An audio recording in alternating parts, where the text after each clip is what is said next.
Let's start with the session, sir. This is the first session after we completed our क्या बोले syllabus, है ना? Recently we completed our syllabus. We completed the last topic of our syllabus, which was the self-assessment topics. Self-assessment topics खत्म होने के बाद we have given you enough amount of time to do all the pending stuff. Today it's the 10th July. Yes. And I think so हमने syllabus complete कर लिया था जून and में 25-26 approx उसी डेट के डेट हफ्ता जितना हुआ, जहां तक मेरे को याद है डेट पौने 2 हफ्ता जितना हो चुका है। एंड मेरे को कॉन्फिडेंस है दैट आप लोगों ने ऑलरेडी बहुत सारा एग्जाम किट, बहुत सारा प्रैक्टिस, बहुत सारा रिवीजन कर लिया होगा। वाई बता इसलिए रहा, because within 2 to 3 days और max to max within 1 week you will have to book your exam. Max to max बोल रहा हूं, max to max within 1 week you will have to book your exam. So अगर आप confident हो कि नहीं आपसे sum solve हो रहे हैं, you are able to solve the sum, then you should happily book your exam with and full excitement to score the best marks. But if you are not sure कि नहीं sir मेरे से sum solve नहीं हो रहे हैं, मेरे को अभी भी ये दिक्कत है, वो है, या तो कोई भी तरीके का अभी भी कॉन्फिडेंस नहीं आ रहा है, देन प्लीज अपने पेरेंट्स के पैसों को बर्बाद मत करिए। Don't book your exam if you are not sure, if you are not ready to do the hard work, if you are not ready to do 10 hours 12 hours hard work minimum. Sir अभी मैंने अपने Instagram पे एक reel डाला हुआ था, if you remember, अपनी ही टेक्स्ट बैच की स्टूडेंट्स है, she is already doing schooling, 12th standard में है, and she came up with the whole tracker कि उसने कौन से चैप्टर का स्टडी टेक्स्ट कर लिया है, कौन से चैप्टर का स्टडी हब कर लिया है, कौन से चैप्टर का कपलान एग्जाम किट करा है, कौन से चैप्टर का बीपीपी एग्जाम किट करा है, और कौन से चैप्टर में से उन्होंने एआई की मदद से एमसीक्यू जनरेट करवाया है। The detailed tracker was there, and मैंने जब उसका ट्रैकर देखा तो एक्चुअली उसमें से खाली बक्से बहुत कम थे। मेजोरिटी ऑफ द बॉक्सेस में क्या लग गया था already, tick mark. So, back to the point, the syllabus, the ECCA curriculum is not for the intelligent people. The ECCA curriculum is for the hard-working people. Sir हमने recent knowledge level की batches में ऐसे incidences देखे हैं जहां पे CBSE board, ICSE board वाले बच्चे एग्जाम में मॉक पेपर वगैरह में फेल हो रहे हैं, while on the other side Gujarati medium का, गुजरात बोर्ड का student is scoring so well. Why? Because CBSE ICSE board वालों के अंदर ओवर कॉन्फिडेंस भरा हुआ है, भर भर के। अपने को कहां चिंता है, कर लेंगे सर, अपने तो सीबीएसई वाले। और गुजराती मीडियम वाले को मालूम है कि नहीं मेरे को तो बहुत मेहनत करनी पड़ेगी, और वो लिटरली गुजराती मीडियम वाला बंदा नॉलेज लेवल से ही 8-8 घंटे पढ़ रहा है, and then he is passing. And वो सीबीएसई वाला दिन में सिर्फ 4 घंटे पढ़ रहा है ओवर कॉन्फिडेंस। अरे ये तो कुछ नहीं। सो प्लीज रिमेंबर, अभी भी 2 महीना बाकी है, समझ के ओवर कॉन्फिडेंस में ना रहिएगा। I know it's 2 months still we are having, but still text का सिलेबस आपको मालूम है 24 चैप्टर। सर महीने के 24 दिन भी अगर पकड़ के चले हम लोग, तो डेली का एक चैप्टर रपा रप खत्म होना चाहिए, तब जाके आप पूरे 2 महीने में कितनी बार रिवीजन एंड प्रैक्टिस कर पाओगे? सिर्फ 2 बार। एंड डे 1 से बोलते आ रहे हैं सर ECCA के अंदर हर एक चीज 2-2 बार करना, वो तुम्हारा अचीवमेंट नहीं है, वो मिनिमम रिक्वायरमेंट है। एग्जाम किट 2 बार करना तो उखाड़ क्या लिया तूने? कुछ नहीं उखाड़ा है। 2 बार एग्जाम किट करके तूने सिर्फ पासिंग इंश्योर करा हुआ है, that's it. 2 bar BPP kit करके तूने क्या अचीवमेंट लाया क्या? नहीं, इससे तरह से पासिंग इंश्योर होगा। So you are not doing anything extraordinary. अगर आप चीजें सिर्फ 2 बार कर रहे हो, 2 बार नहीं करोगे तो पासिंग तो होने से रहा, रहने दो, तो नहीं होगा passing. So everything has to be repeated repeated repeated.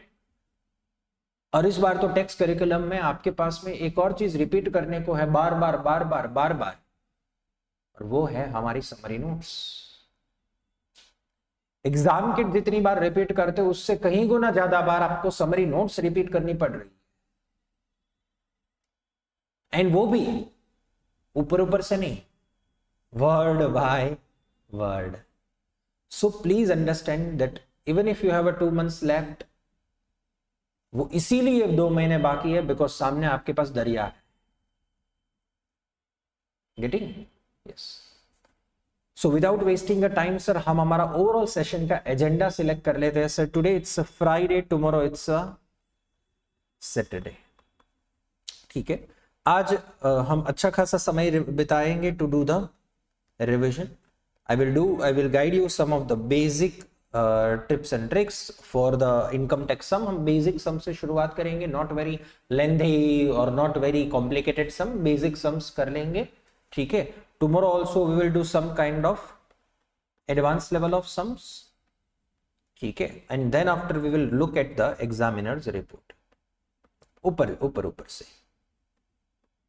ठीक है, done।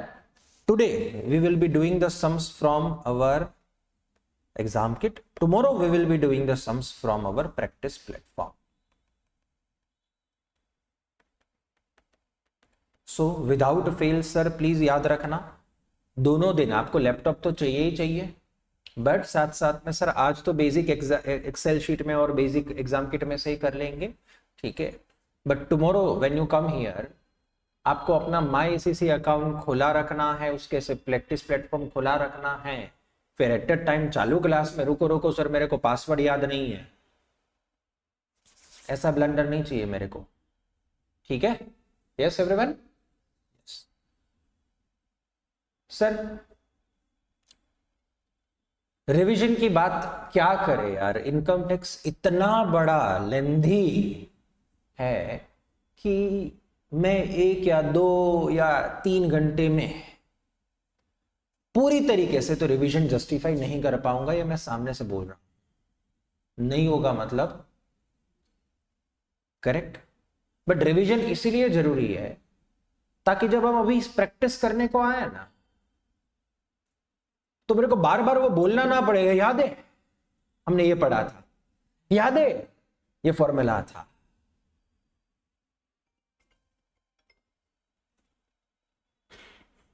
इसीलिए रिवीजन है, बिकॉज मेरे को आप पे पूरा भरोसा नहीं है। मुझे नहीं मालूम है कि आप घर से इनकम टैक्स पढ़ के आए हो कि नहीं आए हो, आपको इनकम टैक्स मगअप है कि नहीं है, मुझे आपके ऊपर तो भरोसा नहीं है। सो इट्स बेटर मैं अपना सेफ्टी लेके चलूं। मैं 1-1.5-2 घंटे के अंदर ट्राई करूंगा कि इनकम टैक्स को अपने फटाफट रिवाइज करें। आप भी पेजेस घुमाओ मेरे साथ में, obviously we will refer it from our summary notes only. ठीक है, तो keep it handy. Start with the chapter number 1।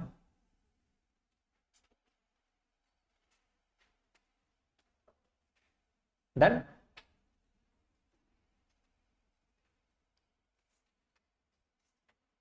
Sir ध्यान दीजिएगा, best way to revise would be not look at the book. खो जाओगे, बुक खोलोगे, book के सामने बैठे रहोगे, ठीक है, ख्यालों में खो जाओगे। So book that you have, the summary notes you have is just and just for the, अगर हम कहीं पे फंसे, आपको कहीं पे बीच में याद नहीं आया कोई टॉपिक, यस, मेरी भी बुक नहीं खुली रहेगी, डोंट वरी। मैं अगर बीच में कहीं पे फंसा कि ये फिगर मैं भूल गया हूं, तो मैं आपसे पूछ लूंगा क्या कितना था ये figure, that's it. Book right now is just for the referencing. Sir उस लेवल का मगअप करना है कि ध्यान दीजिएगा, उस लेवल का मगअप करना है कि आपको मालूम होना चाहिए कि इनकम टैक्स का सर पहला चैप्टर क्या था, मतलब second chapter in summary notes income tax computation, पहला टॉपिक क्या था सर, प्री कंडीशन था। 3 प्री कंडीशन है इनकम टैक्स की। बीच बीच में जिसको जिसको कंफ्यूजन हो, नहीं याद आ रहा हो, घर पे अच्छे से रिवाइज नहीं करके बैठे हो, तो नोट्स खुले रखिए, और मैं कहीं पे गलत हूं तो मेरे को टोकिएगा, ठीक है। और जिसने घर पे रिवाइज करा है वो मेरे को सुन सकता है, ठीक है, एंड खुद ब खुद भी रिकॉल कर सकता है। चलिए चैप्टर शुरू होते ही पहला टॉपिक क्या है सर, 3 प्री कंडीशंस। कितनी प्री कंडीशन है, अरे बोलो, नाम तो बोलो भाई, कितनी है वो तो मेरे को भी पता है। 3 प्री कंडीशन, नाम, टैक्स ईयर सर, कोई भी इनकम इसी टैक्स ईयर में होती होनी चाहिए। Tax year is 6 April to 5th April. See I am not here to do any kind of spoon feeding, okay. मैं चाहता तो मैं सीधा ऐसे कर सकता था, देखो what I could have done, simple बता रहा हूं मैं आपको, मेरे को ये भी आता है, इसमें तो मेरा काम उल्टा आसान हो जाएगा। Let me show you. चलो भैया सर 3 प्री कंडीशन है। पहला प्री कंडीशन है 6 अप्रैल टू 5th अप्रैल। दूसरा है टैक्सेबल इनकम होना चाहिए। तीसरा होना चाहिए सर टैक्सेबल पर्सन। ये तो मैं बुक देख के मैं खुद पढ़ सकता हूं, और ये चीज आप भी कर सकते हो। बुक सामने रख के रिकॉलिंग करना, ये रिकॉलिंग थोड़ी ना होगा, ये तो जो पढ़ लिखा है वो तुम पढ़ रहे हो। सर रिवीजन एंड रिकॉलिंग तो तब होगा ना जब सामने कुछ नहीं है, और तब सही मायनों में पता चलेगा कि आपकी औकात क्या है। तब प्रूव होगा कि पिछले 4 महीनों में आपने कुछ करा, कि दूध का दूध पानी का पानी अब होना वाला। Yes yes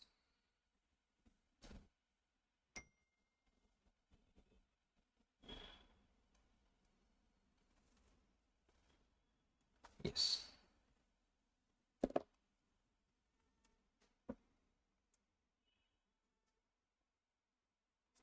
sir pre condition, पहला प्री कंडीशन सर एक डेट अपने को दिया हुआ, फिर उसके बाद income has to be taxable income and person has to be also taxable person. Taxable person का डेफिनेशन क्या था sir, person has to be UK resident. UK resident हो तो वर्ल्ड वाइड इनकम के ऊपर टैक्स लगेगा, एंड नॉन यूके रेसिडेंट हो तो ओनली यूके इनकम पे टैक्स लगेगा। नॉन रेसिडेंट के ऊपर टैक्स नहीं लगेगा ऐसा नहीं बोल रहे हैं, ठीक है। देन उसके बाद sir we have a list of taxable income as well as exempt income. Then sir majority अपने को याद है, majority income are taxable income. Sir exempt income की बात करें तो कुछ कुछ एग्जम्प्ट इनकम अपने को याद होनी चाहिए, जैसे कि gaming, betting, lottery, scholarship from a government, grant from a government, NSNI certificate, premium bond winning. Yes these are the exempt income. उसके बाद वाले पेज में आते, मेरे को याद है हमारे पास में NSI SIDI का एक प्रोफर्मा था, उसके अंदर डिडक्शन के नाम पे पहला डिडक्शन कौन सा है, relief. That oh majority of the relief are the trading loss, और वो भी प्रीवियस ईयर का कि करंट ईयर का, only current year trading loss. Relief जब जब हम सर लिखते हैं तो ब्रैकेट बाजू में क्या लिखते हैं, करंट ईयर और कैरी बैक, ठीक है। करंट ईयर और carry back trading loss deduct करेंगे, उसके बाद सर हम माइनस करेंगे पर्सनल अलाउंस 12,570। सर इंपॉर्टेंट ये नहीं है, इंपॉर्टेंट ये है कि सारी की सारी NSI SIDI आ तो गई, सभी इनकम को लिख भी दूंगा, but this is called a total income. Total income में से क्या माइनस होता है, रिलीफ।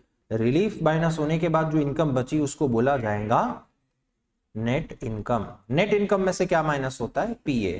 PA माइनस होने के बाद sir you will get a, examination में क्या पूछा है वो ज्यादा इंपॉर्टेंट है। डन, बार बार बोल चुका हूं, what they have asked actually that's more important. Sir उसके बाद हमारे पास में टेबल था, NSI पे कैसे टैक्स लगेगा, SI पे कैसे टैक्स लगेगा, और DI पे कैसे टैक्स लगेगा, वो भी एक इंपॉर्टेंट था, जहां पे अपने पास में सर स्टार्टिंग रेट बैंड था, स्टार्टिंग रेट बैंड के बाद बेसिक रेट बैंड था, बेसिक रेट बैंड के बाद हायर रेट बैंड था, and then additional rate band था। फॉर्चुनेटली इसके जितने भी फिगर्स है सर वो सारे के सारे फिगर्स अपने को एग्जाम में गिवन होंगे, ठीक है। फर्क सिर्फ इतना है, they consider only 3 bands, basics, higher और additional, and we have made it 4 bands only. फर्क सिर्फ क्या है सर, NSI/SI/DI में से SI में ही है सिर्फ फर्क। SI क्या बोला कि स्टार्टिंग रेट बैंड में SI तुम्हारा फॉल कर रहा है तो 0 टैक्स, उसके बाद 20, 40 और 45, इधर आता है 20, 40 और 45। तो NSI/SI के ऊपर ऑलमोस्ट सेम टैक्स लग रहा है सर। उसके बाद 2 कॉन्सेप्ट आ रहे थे, dividend nil rate band and savings nil rate band. Dividend nil rate band ने क्या बोला, कुछ भी हो जाए, क्या कुछ भी हो जाए, 500 पाउंड की डिविडेंड इनकम के ऊपर टैक्स विल बी 0। ब्रैकेट में लिख रहा हूं any tax payer. But SNRB ने क्या बोला, if you are a higher rate tax payer then you have to 500 की सेविंग्स इनकम पे 0 tax for higher, and 1000 if you are a basic rate tax pay. Done. Then there was another concept called personal allowance. वैसे तो अपने को मालूम है पूरा PA मिलता है 12,570 का। इस पूरे PA तो तभी मिलेगा जब आपकी नेट इनकम 1 लाख पाउंड से कम हो तो। What if sir net income आपकी 1 लाख पाउंड से ज्यादा हो गई तो PA नहीं मिलेगा क्या? no. अगर नेट इनकम ज्यादा हो गई तो you will have to compute your adjusted net income, ANI compute का करने का formula plus gross gifted donation, बिल्कुल सही बोला, एंड ग्रॉस पेंशन नहीं, ग्रॉस पर्सनल पेंशन कंट्रीब्यूशन, दोनों को ऐड करके मिलेगा एडजस्टेड नेट इनकम। ANI अगर सिर्फ कंप्यूट हो गई है, अगर लेस देन 1 लाख है तो डन, 0 डिडक्शन, पूरा PA मिल जाएगा, पूरा 12,570। व्हाट इफ अगर ANI is more than 1,25,140, done, तो your PA would be 0। But if you are stuck between that then there is a reduction. Normally PA मिलता है कितना, 12,570, उसमें रिडक्शन का हमारे पास में एक फॉर्मूला था,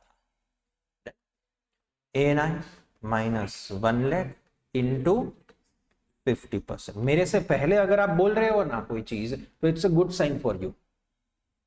मैं कुछ बोलू उससे पहले आपके मुंह से आंसर निकल रहा है, then it's a good sign. ठीक है, बोलो। माय मिस्टेक, बिल्कुल सही, लेस होगा। डन, ठीक है।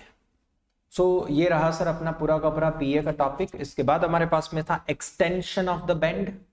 यस, हाँ,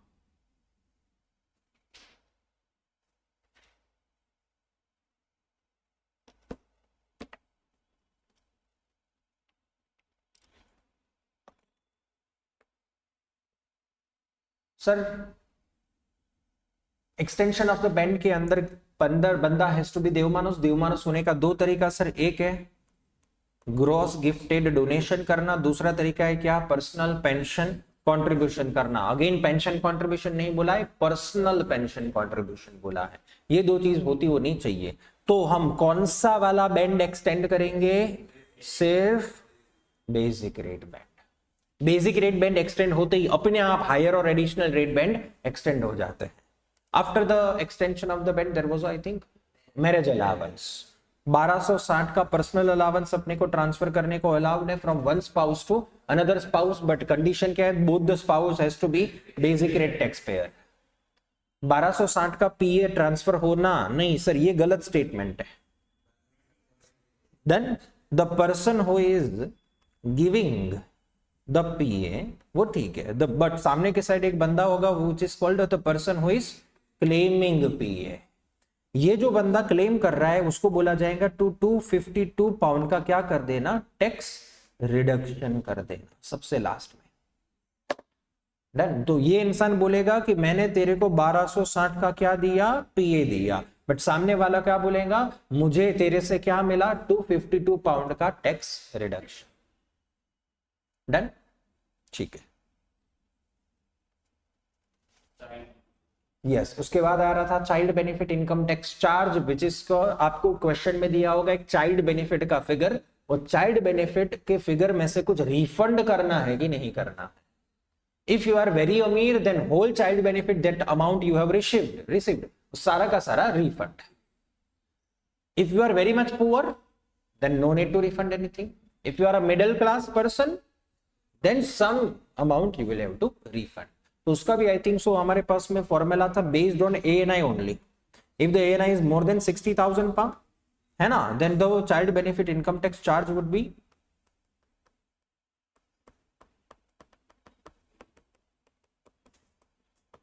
कितना, 100%, है कि नहीं?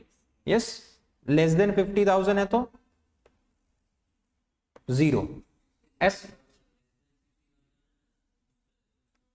हाँ तो बोल दे, पहले ही बोल दे, less then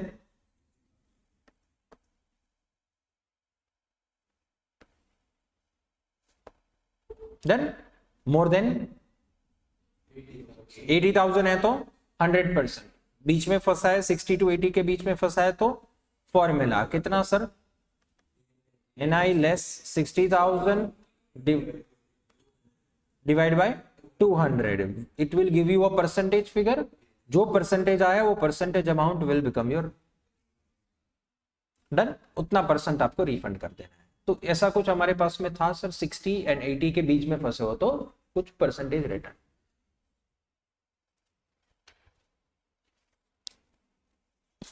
just a second ना, यस।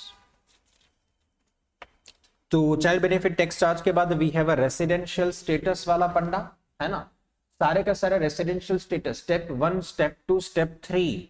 यस, आप सारी बुक बंद करके खास करके स्टेप 1 एंड स्टेप 2 अपनी बुक में खुद से नोट डाउन करिए। I want to see whether you know residential status rules or not. Yes.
What happened?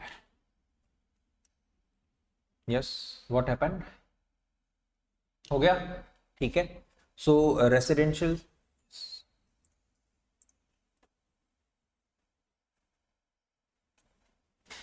yes, so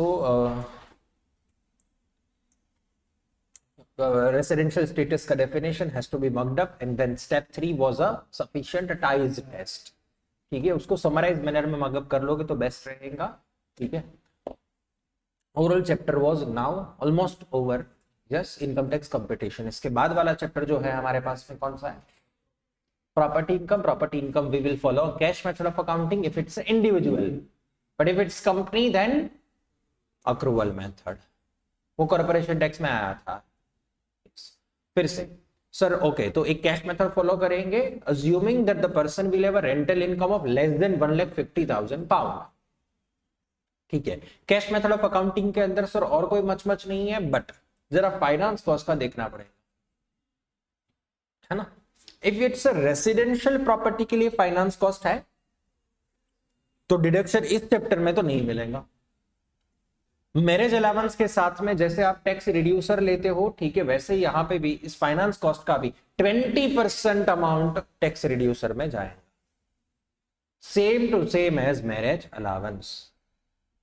उसके बाद sir then non residential property है तो finance cost is fully allowed.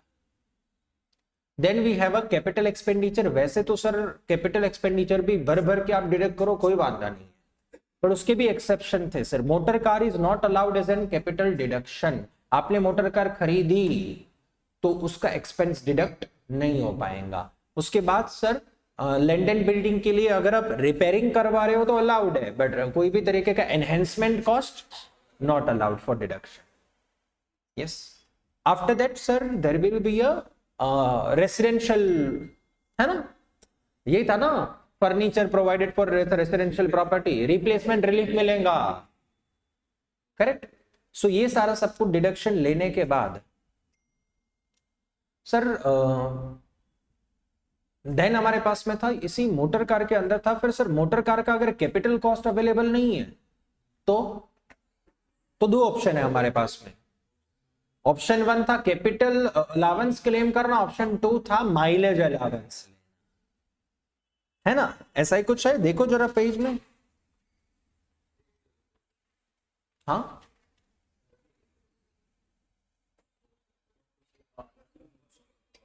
एक ऑप्शन क्या है? अरे किधर पहुंच गया तो मोटर का ना, हाँ, capital allowance as well as running cost deduct कर लो आप, है ना। मेरा पेज नंबर बोल दे जरा एक बार हमारी नोट्स का, 3.4 पेज नंबर, टॉप पे कॉन्सेप्ट है। दूसरा ऑप्शन क्या है? Approved mileage allowance, but then separately कोई रनिंग कॉस्ट अवेलेबल नहीं है। Then whatever option you want to choose you can. इसके बाद नेक्स्ट कॉन्सेप्ट जो मेरे को दूर से दिख रहा है वो है रिप्लेसमेंट रिलीफ। दूर से दिख नहीं रहा है, उतना मगडप है, ठीक है। आपका भी ये लेवल चाहिए।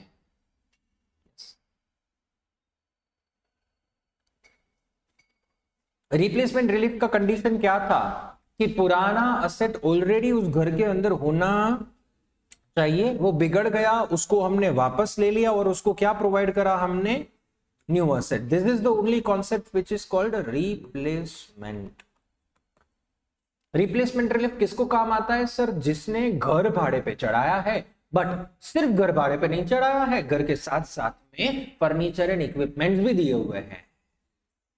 जब आपको सिनेरियो ऐसा मिले कि where the owner has given the residential property on rent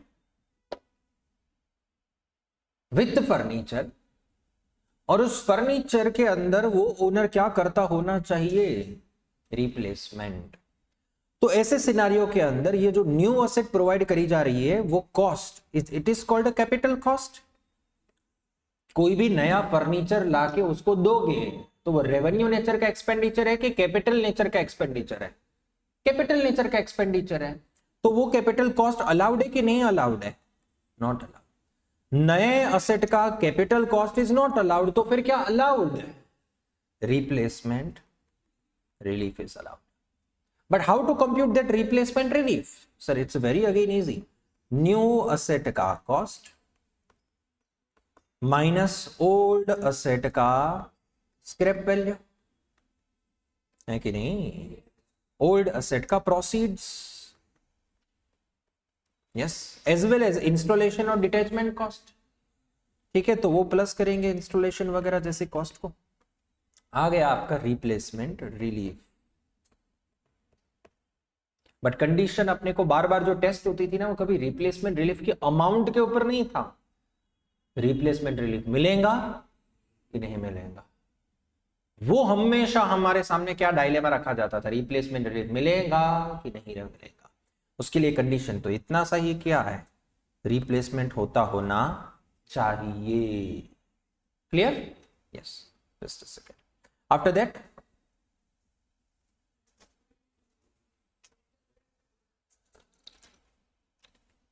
रेंटर room relief किसके लिए एप्लीकेबल है सर? पीजी वालों के लिए। डन, 7,500 का रेंटर रूम रिलीफ अगर आपको चाहिए तो ले लो, अगर नहीं चाहिए तो कोई नहीं, नॉर्मल कैलकुलेशन से भी कर सकते हैं। उसके बाद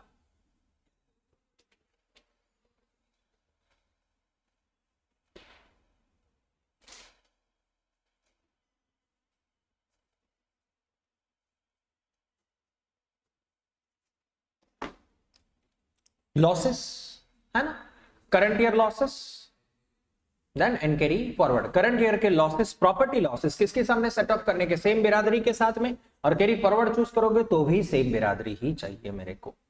ठीक है, उसके बाद नेक्स्ट आरटीईआई कि नहीं, एफएचएल है, फर्निश्ड हॉलिडे लेटिंग सर, होटल्स वगैरह का बिजनेस है, उसके लिए है बस। वो उसके उसके सर कुछ कंडीशंस है, वो थोड़ी बहुत याद रखो, बाकी उसको इतना इंपॉर्टेंट नहीं मानेंगे हम लोग एफएचएल को, क्योंकि उसके कुछ सम्स या वो नहीं है।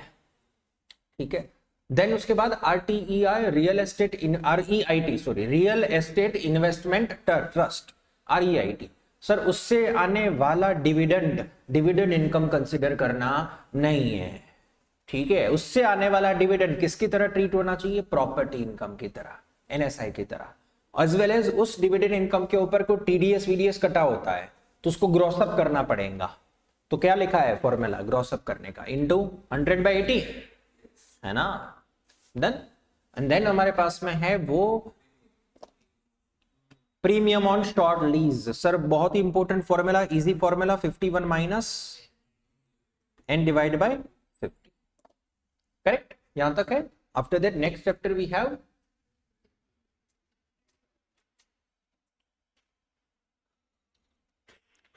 Done sir. एम्प्लॉयमेंट इनकम के अंदर most important funda was the allowable deductions. ऊपर ऊपर से जरा रिकॉल करने की ट्राई करते हैं। Subscription fees, paid to bodies, qualifying travel allowance, approved mileage allowance, हाँ, gross gifted donation under payroll deduction scheme, occupational pension contribution, यही सारा स्टफ। दिस देन उसके बाद सर आता था रिसिप्ट बेस्ड रूल। देखो जरा मिला, अर्लियर ऑफ पेमेंट डेट और रिसिप्ट एंटाइटलमेंट डेट। डायरेक्टर के लिए अलग ही मसला, अगेन उसके बारे में हमारे पास सम्स नहीं था तो हमने अगेन उसको उतना ज्यादा इज्जत नहीं दिया था, but if you want you can mug up. After that sir हमारे पास में है एएमए, अप्रूव्ड माइलेज अलाउंस के figures, up to 10,000 miles there is a figure of 4-5। Done, this is approved mileage allowance. अगर आपका एम्प्लॉयर आपको ज्यादा दे रहा है तो वो जो ऊपर का अमाउंट है ना, वो क्या बोला जाएगा, taxable benefit, taxable benefit. But अगर आपका एम्प्लॉयर आपको 0.45 के बदले 0.35 दे रहा है, then it's called allowable deduction. सही है, ठीक है। तो अप्रूव्ड माइलेज अलाउंस इटसेल्फ वो अमाउंट काम की नहीं है। एएमए में काम का क्या है, ज्यादा मिल रहा है या कम मिल रहा है, ज्यादा मिल रहा है तो बेनिफिट, कम मिल रहा है तो done. After that we have the exempt benefits का लिस्ट। ठीक है, again it will going to be your homework, आप घर पे एक बार रिकॉल कर लेना। ठीक है, उसके बाद हमारे पास में है डायरेक्टली टैक्सेबल बेनिफिट्स है सीधे, है ना। टैक्सेबल बेनिफिट्स का कुछ जनरल रूल लिखा गया है। एक, sir you should know the unavailability. जब जब सर एम्प्लॉयमेंट इनकम का सम आए तुरंत नजर किधर जानी चाहिए, क्या पूरे साल में ये बेनिफिट मिला था कि नहीं मिला था, अनअवेलेबिलिटी। एंड दूसरा है कंट्रीब्यूशन बाय एम्प्लॉयर। इजी, ठीक है। ये दो जनरल रूल है, वो पूरे के पूरे चैप्टर में आपको काम आने वाले हैं।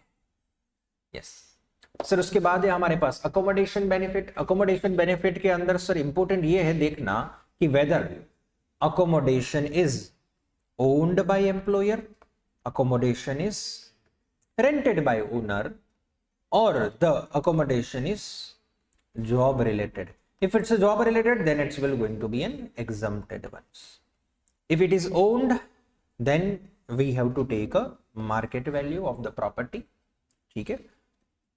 रेंटेड है सर, मार्केट वैल्यू बोले, ये लोग इसको क्या बोलते हैं पता है? I think so annual value बोल रहे हैं। एनुअल वैल्यू के ऊपर अपने एडिशनल बेनिफिट जोड़ते हैं, है ना, याद है। रेंटेड है तो actual rent paid by employer. हमारे पास में मेजरली जो अपने को सिनारियो गिवन होते थे वो इस वाले होते थे, क्योंकि यहीं पे ज्यादा थोड़ा फॉर्मेट और कॉम्प्लिकेशंस है। सर उसकी शुरुआत करते हैं, पहला फिगर है एनुअल वैल्यू, उसमें एडिशनल बेनिफिट तभी आएगा जब अकोमोडेशन की कॉस्ट 75,000 से ज्यादा की हो। ठीक है, कॉस्ट ऑफ अकोमोडेशन लिखा हुआ है, मार्केट वैल्यू ऑफ अकोमोडेशन नहीं। तो आपको पूछेंगे that additional benefit is arised if the value of accommodation is more then 75,000। True और फॉल्स? फॉल्स। वैल्यू की बात ही नहीं है, कॉस्ट की बात है। आफ्टर दैट उसके बाद स्टैंडर्ड डिडक्शन दो, अनअवेलेबिलिटी एंड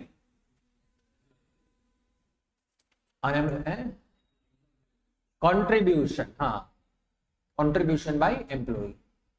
देन उसके बाद हमारे पास में है सर वो एडिशनल बेनिफिट के अंदर फंडा, मोर देन 6 इयर्स का गैप है कि लेस देन 6 इयर्स का गैप है। लेस देन 6 इयर्स का अगर गैप हुआ तो मतलब अभी अभी असेट खरीदा हुआ था, तो मतलब लेटेस्ट वैल्यू ही है, क्योंकि गैप ही क्या है, लेस देन 6 इयर्स का। तो इस प्रोफार्मा की शुरुआत होती है कहां से? कॉस्ट ऑफ अकोमोडेशन से। But if the gap is more than 6 years then the proforma starts with a market value. Done?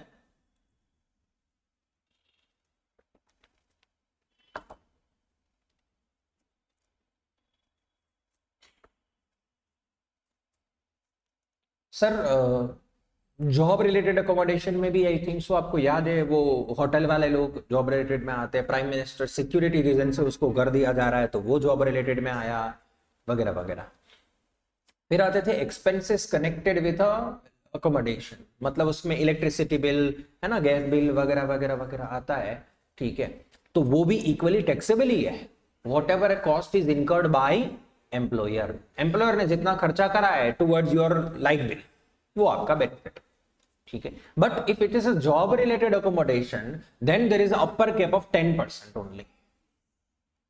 ठीक है, सामने से बुक रखो, कोई बात नहीं, बीच बीच में देखते जाओ। यस, देन उसके बाद नेक्स्ट टॉपिक क्या है? Just scan down.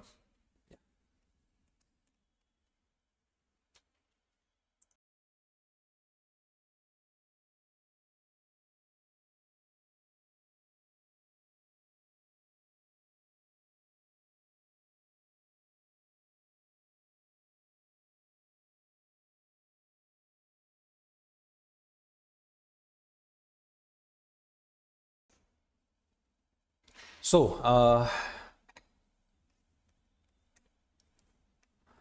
Next topic क्या है सर हमारे पास? हाँ, use of asset.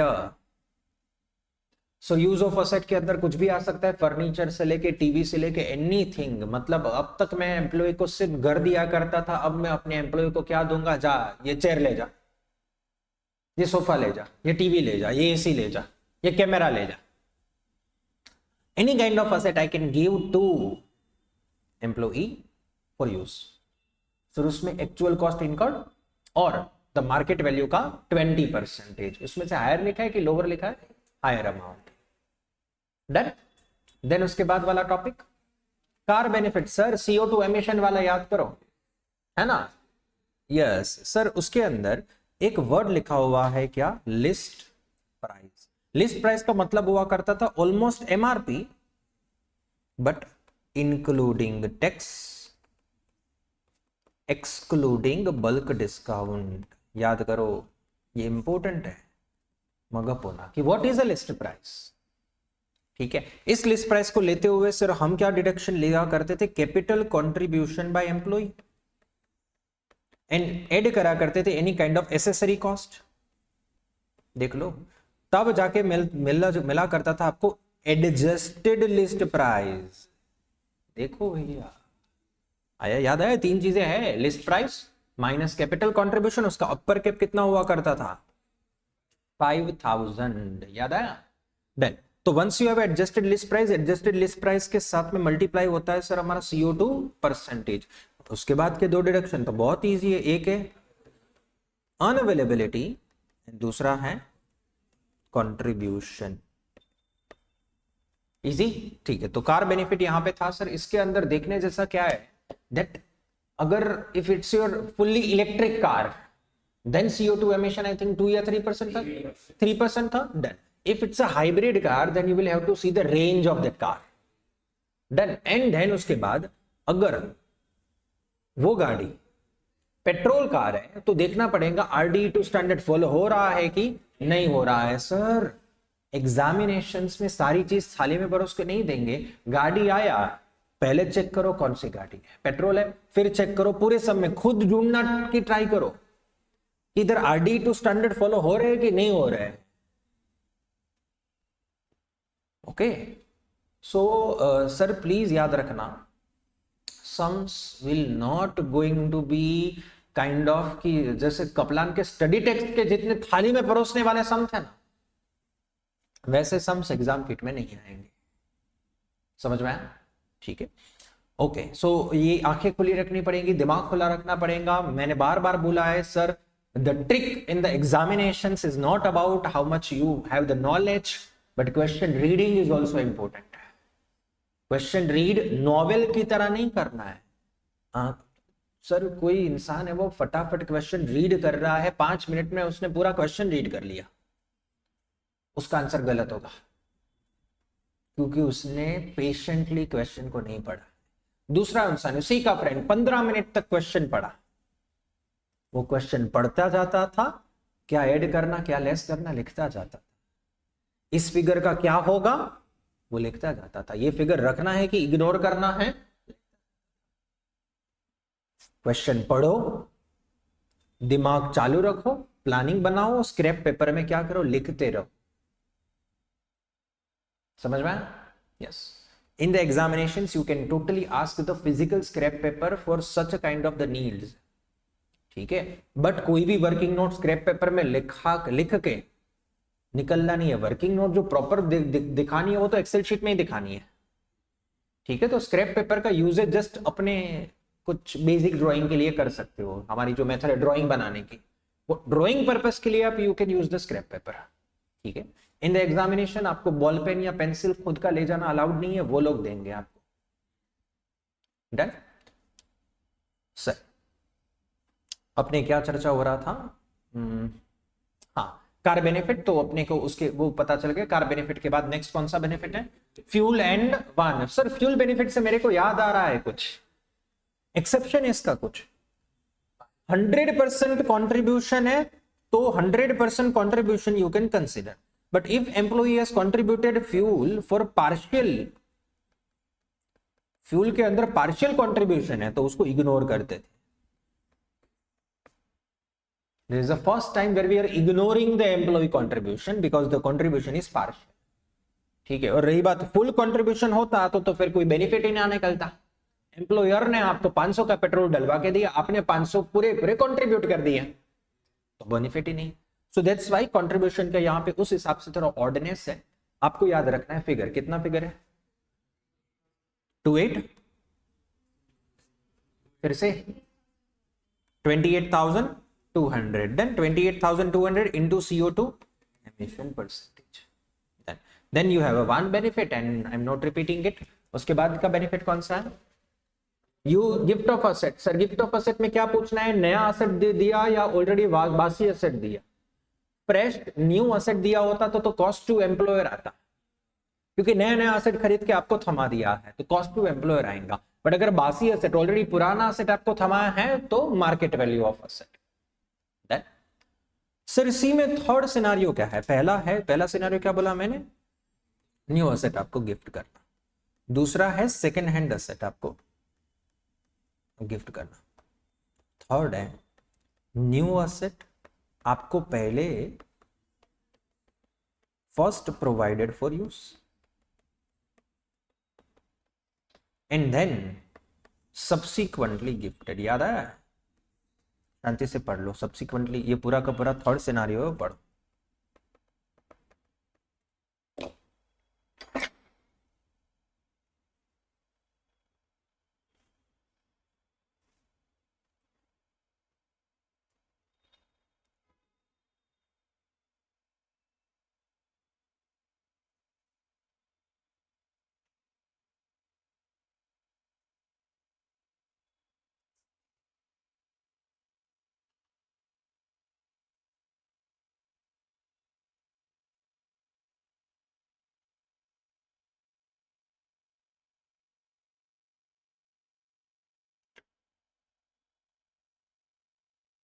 Done.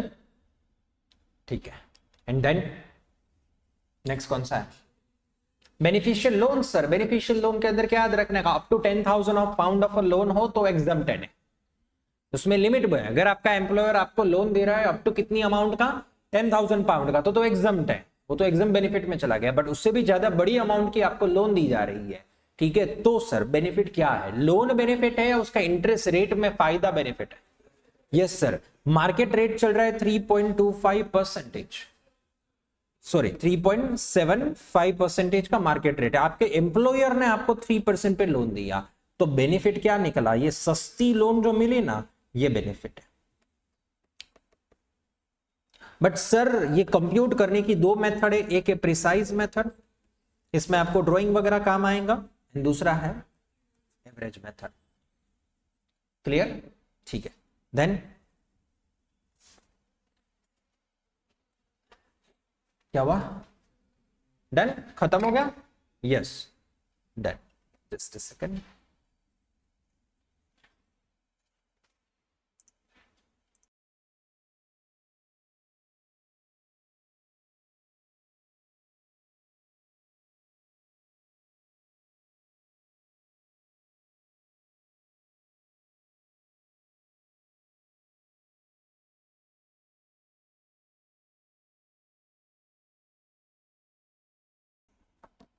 Done. So sir employment income तक हमारा हो चुका है. एम्प्लॉयमेंट इनकम तक हमारा रिवीजन हो चुका है and we can easily do the sums of the employment income also. ठीक है. पूरे के पूरे इनकम टैक्स का जहां तक अगर हम कंक्लूड करें सर, तो पूरे इनकम टैक्स में एक्चुअली इंपॉर्टेंट वाइज दो इंपॉर्टेंट टॉपिक्स है. एक है sir employment income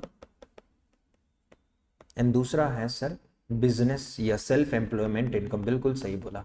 but business income का फंडा ऐसा है कि बिजनेस इनकम इकलौता टेस्ट नहीं होता है. उसके साथ साथ में क्या टेस्ट हो जाता है? कैपिटल अलाउंस भी टेस्ट हो जाता है और साथ साथ में क्या टेस्ट हो जाता है सर? लॉसेस वाला चैप्टर. तो ये तीन चैप्टर का कॉम्बिनेशन से अपने को एक अलग कैटेगरी ऑफ सम्स पढ़ने पड़ेंगे. और एम्प्लॉयमेंट इनकम इकलौता अपने खुद से सफिशिएंट है. ठीक है. सो अभी हम लोग छोटा सा ब्रेक ले रहे हैं. ठीक है. क्यों ले रहे हैं ब्रेक? आपके खुद के पहले तो हर एक प्रकार के रिवीजन के लिए. मैंने तो करा दिया आपको रिवीजन. ठीक है. यहां तक टेक 10-15 मिनट्स पहले तो सब कुछ रिवाइज करो. ठीक है. उसके बाद सर हम लोग सेशन को अगेन रिज्यूम करेंगे. But after the break we will be resuming the session with our Excel sheet directly. और सम्स कौन सा करेंगे सर? एम्प्लॉयमेंट इनकम के सम्स करेंगे. ठीक है. और उसमें मेरे को रपा रप चाहिए, मतलब ऐसा नहीं सर ये ये क्या, ये क्यों ऐड करा। मैं अब एक्सेल शीट के अंदर सर मैं कोई कॉन्सेप्ट सिखाने वाला नहीं हूं। ये क्यों ऐड करा, क्यों मल्टीप्लाई हुआ, ये यू क्यों ऐसे हुआ, that I am not going to do it. ठीक है, done. Break may be little bit longer this time because ये सेटअप के लिए एक टेक्नीशियन आ रहा है। ठीक है, तो I don't know how much time he will take. जैसे ही अपने एक्सेल शीट का वाला पोर्शन अभी स्टार्ट करेंगे आफ्टर 15 20 25 मिनट्स, ठीक है, मैं ग्रुप में डाल दूंगा। Okay, done. वैसे मैं इधर ही हूं, अपने मैक्स टू मैक्स ट्राई करेंगे 15 से 20 मिनट में अपने एक्सेल शीट स्टार्ट करें। यस, बाकी otherwise for safer side I will put it in a group जैसे हम हमारा एक्सेल शीट सेशन चालू करता है। Done all the online students.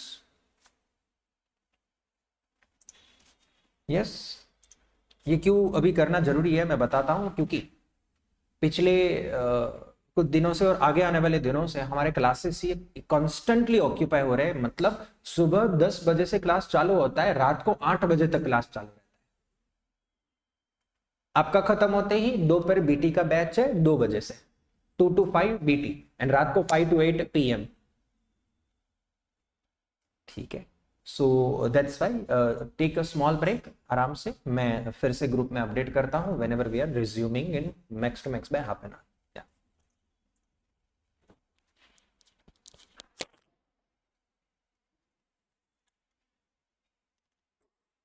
जिसको वॉशरूम वगैरह जाना हो यू कैन।